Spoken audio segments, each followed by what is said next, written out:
I'd like to talk to you about some of the legislative and policy developments that are currently happening and that we foresee will still be ongoing next year, as well as a couple of implementation issues. So if we start at a policy level, there's a lot happening in the environmental space. You all probably have heard by this time now of the border management mechanisms, the so-called CBAMs that are getting implemented to start enforcing some of the emission targets. We have a Climate Change Act now, and there are ongoing policy discussions about the sectoral emission targets that will be implemented per sector for certain sectors in our economy, amongst which is agriculture. So agriculture is one of those sectors where there will be specific targets set for emissions. So there are also some other policy discussions that are happening in NEDLAC. For example, we've just started with a discussion on the contents of a new white paper for local government, which is very important because we all know that many of the local governments are struggling to deliver the services that they're supposed to deliver, and communities and businesses are struggling as a result of that. There are ongoing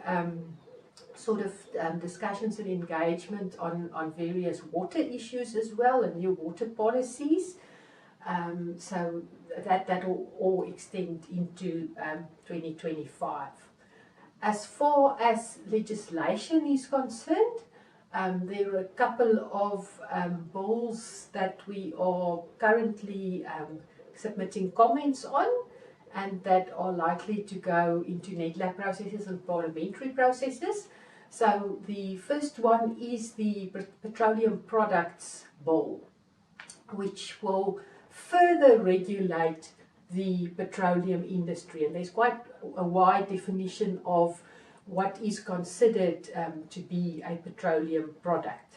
It's not just what we traditionally think necessarily in terms of fuel that we put into our cars. And there is existing legislation, but this new piece of legislation, this new bill, will bring even more regulation. It will give more powers to the so-called controllers. And it will also bring in new requirements, for example, an end consumer certificate that will need to be obtained by each and every person that stores a petroleum product on their properties. So there are quite a few possible consequences that this bill may hold also for our industry. So that is the one where we are currently preparing submissions on. Then there is the Tobacco and Electronic Delivery Systems Control Bill, which is a new tobacco bill, tobacco control bill, and that will bring in a lot more regulation for not only tobacco products but vaping products and other products that are not currently being regulated. And it goes as far as requiring plain packaging, and there will be a ban on the display of tobacco products, on advertising tobacco products, and it also gives some additional powers to the minister. So once again, something that potentially holds implications not only for the tobacco industry but for the broader agricultural industry and all products that may in some way be considered to be bad for people's health. Then as far as the Department of Land Affairs and Rural Development is concerned, they've got a couple of bills in the pipeline. There's the Electronic Deeds Registries Amendment Bill, and there's the Communal Land Bill, which has been outstanding for a long time, and then there's talk of a Land Redistribution Bill, which amongst other things may also bring in some kind of regulation of foreign ownership. So those are the main bills that we are focusing on at this point in time. And then there are a couple of processes and sort of working groups that are focusing on other issues that I think may be relevant. One of them is the assignee forum that has now been established, where government as well as industry and assignees that have been appointed for various of our sub-industries will get together on a regular basis to discuss any issues that may arise out of the implementation of the Agricultural Products Act and the inspections that are getting done by these assignees. So the forum now has a terms of reference, we have a reporting template, and we're meeting on a regular basis, which I think is quite positive.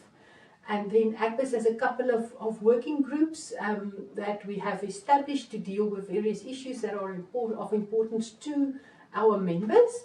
One of them is the working group on rural rejuvenation, where we are looking at what can be done to just generally improve conditions in our rural areas and our rural towns in terms of also infrastructure and services and all of that. And we may be hosting another workshop on some of those issues during 2025. Then there is a campaigns working group which is dealing with advocacy and all sorts of issues that are important in our sector, and where there's also a lot of activism around it, and we're trying to find ways to navigate through all of that. So I'm sure there will also arise new things next year, new policies, laws that we don't necessarily foresee at this point in time, but that is a brief report of what we are currently busy with and what we foresee that will take up at least some of our time next year.